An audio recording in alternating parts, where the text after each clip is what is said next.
Do you ever feel like starting a track is easy, but finishing it is almost impossible? So often you sit down and you get something going, it sounds really cool, but then before you know it, you're doubting yourself, second guessing every creative decision, and then the next thing you know, you're sacking it off to just watch TV or play FIFA. After connecting with hundreds of producers, I see this all the time, and the thing is, it really doesn't have to be like this. So let's look at the number one thing that's destroying your momentum, and it has nothing to do with your gear, your setup, or your skill level. So the thing that really stops us getting anywhere is being too much in our head.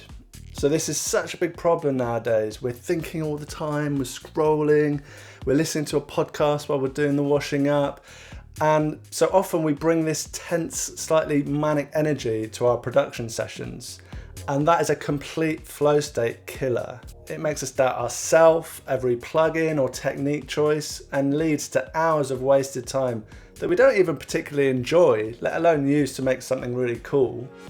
So how can we get into a flow state quickly and make our, often all too brief, music sessions 10 times more enjoyable and productive? Well, you can't access flow from a frantic, tense state. So what we need to do is to find a simple way to settle down and chill out.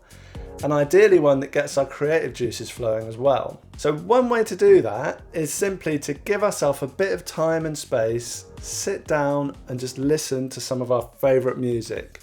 Not while scrolling, not while worrying about work or the kids, just really listening and enjoying the thing that brings us so much pleasure.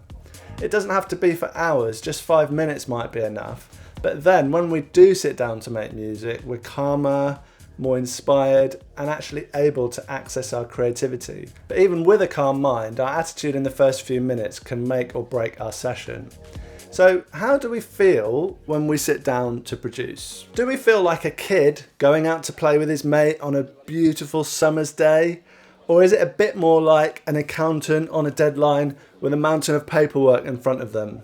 So it might sound a bit silly, but I found it's actually quite easy to approach music like that, and it's a complete buzzkill for our creativity. So rather than sitting down like that and thinking, oh, I've got to create a masterpiece, I try and approach it like I'm just playing with sound. So like I'll just pick a synth, throw on some delay and reverb without thinking too much about it, get a little sequence going and start messing around with the controls.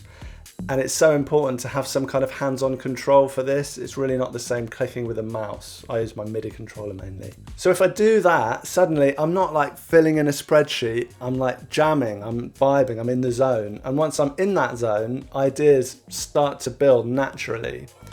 But there's one thing that can still drag me out of the zone, and that is second guessing. So, you know, sometimes you get a patch, you think, yeah, that's good, but maybe the next one will be better. Maybe I can find another better one. I don't recommend it. I reckon if you find a synth patch that sounds cool, use it. If you find a sample or FX preset you like, just use it. Don't scroll through 50 more thinking you're going to find something better. The creative zone it's actually quite a fragile thing, and like second guessing your instincts all the time is kind of like trying to drive with the handbrake on. You just won't get that far. And I firmly believe that this is how great music is made. Like, we arrange the conditions for it to happen. We don't try and force it. It's a bit like growing tomatoes. You don't kind of go out there each day and try and stretch them bigger. You just arrange all the right conditions and hopefully it grows. So when we just trust ourselves, it's so much easier to slip into that state where we're just doing, adding things, tweaking, following our instincts without getting in our head and worrying about compression settings or whatever. And that's where we really start to have fun. And really, that's the most important thing. I mean, why else are we making music in the first place if it's not fun?